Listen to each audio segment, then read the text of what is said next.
کہ جو میرے اوپر پریشر ہے اور جو میری ٹیم کا خاص طور پہ میری ٹیم کے اوپر پریشر، کیونکہ مجھے لگتا ہے کہ میں کپتان ہوں اور میں سمجھتا ہوں کہ میں بڑے ہی نیڈر ہوں یا بڑے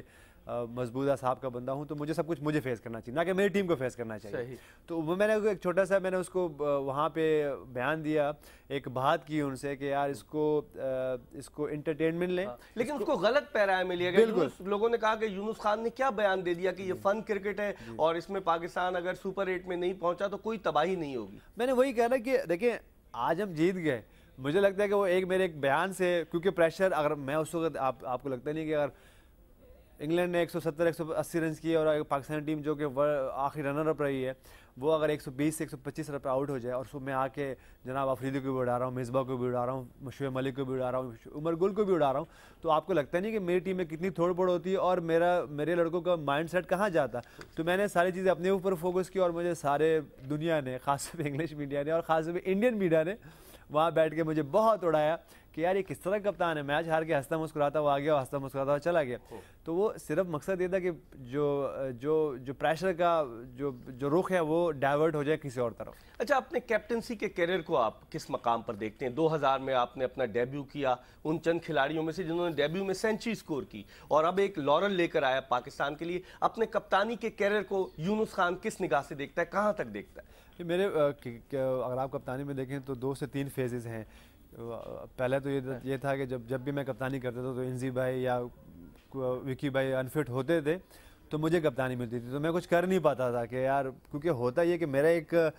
ایک اصول ہے اور میرا ایک طریقہ کار ہے کہ جب تک کوئی چیز میرے ہاتھ میں نہ آ جائے تو میں اس پہ چھانے کی کوشش نہیں کرتا ہوں۔ جب بھی میں جیسے یار راشد بھائی کی انڈر میں کپتانی کرتا رہا ہوں تو میں نے کوشش کی کہ جو وہ کرتے تھے میں اسی طریقے کو لے کے چلوں اور اسی میں میری بھلائی بھی ہے، کیونکہ ہوتا کیا ہے کہ آپ نے بہت دیکھا ہوگا جب میں انزی بھائی کے دور میں کپتانی کرتا تھا اور تھوڑا سا بھی ایکسٹرا وہ چیزیں کرتا تھا تو ایک دم ہی ٹی وی پہ نظر آ جاتی تھی کہ انزی بھائی کا اپنا اسٹائل ہے، یونس خان کا اپنا اسٹائل ہے، تو کیونکہ لوگوں کو چینج چاہیے ہوتا ہے، ہر میچ میں ہر دور میں لوگوں کو چینج چاہیے ہوتا ہے۔ تو جب میں کرتا تھا لوگ کہتے تھے یار انضمام بڈھا ہو گیا،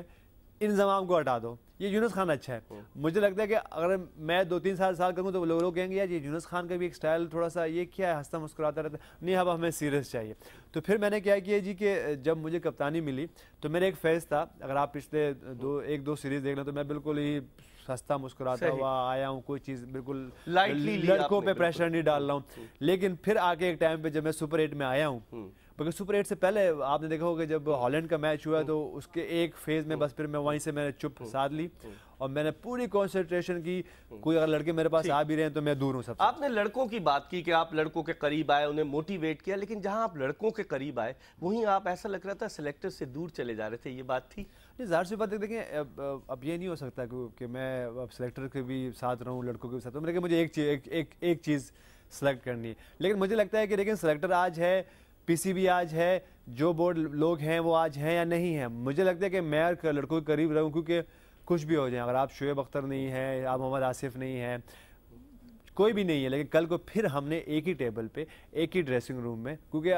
اور ایک ہی اگر پاکستان سے نہیں بھی کھیلیں تو ڈپارٹمنٹ سے کھیلیں تو مجھے لگتا ہے کہ لڑکوں کو زیادہ قریب ہونا چاہیے۔ اچھا یونس، یہ بتائیے کہ